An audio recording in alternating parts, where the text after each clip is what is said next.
চারিদিকে শুধু গরম আর গরম, সবাই এসির মধ্যে থাকছে, বাইরে বেরোনো যাচ্ছে না গরমে। এত গরম, ফ্যানের হাওয়া এসির হাওয়ায় মানছে না, কিন্তু এইদিকে রান্নাঘর বন্ধ নেই। এই গরমের মধ্যে রান্নাঘরে রান্না করে কে? এই যে আমার বউ। উজ্জ্বলের বউ। তাহলে এই গরমে রান্না করে সত্যি ধন্যবাদ তোমাকে। এই গরমে এমনি থাকা যায় না ফ্যানের নিচে, রান্নাঘরে এত গরমের মধ্যে কি করে থেকে তুমি রান্না করো? আমি কেন, বাড়ির প্রত্যেকটা বউ, প্রত্যেকটা বাড়ির বউ সবকিছু থেমে থাকে, পেটটা তো আর থেমে থাকে না। প্রত্যেকটা বাড়ির বউকে রান্না করতেই তাই হবে। সমস্ত তো কি কি বাড়ির বউদের, মহিলাদের, মাদের ধন্যবাদ এই গরমে রান্না করে সবাইকে কি খাওয়ানোর কি জন্য। রান্না করছি চলো দেখিয়ে দিই, বেশি কথা বলবো না। রান্না করেছি, করছিও, মানে চলছে আর কি। আলু উচ্ছে ভেজেছি, যেটা আমার ভীষণ প্রিয়।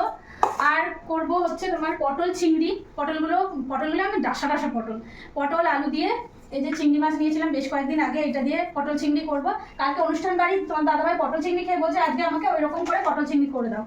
আর করব হচ্ছে বিট গাজর ভাজা, তোমার দাদাভাই ডিউটি যাবে, রুটি করে দেবো আর বিট গাজর ভাজা করে দেবো, এটা দিয়ে রাতের ডিনার হবে।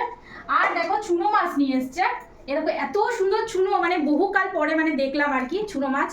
তো এত সুন্দর চুনো মাছ দেখে আমার সে আগেকার দিনের কথা মনে পড়ে গেল। এইটা কাটতে বাঁচতে সময় লাগবে, একটু লেট হবে। এইটা করব তোমার, দেখো সকাল সকাল অনেক বাজার করে নিয়ে এসছে, ঝিঙে দিয়ে করব, ঝিঙে আলু দিয়ে শুকনো শুকনো করে করব।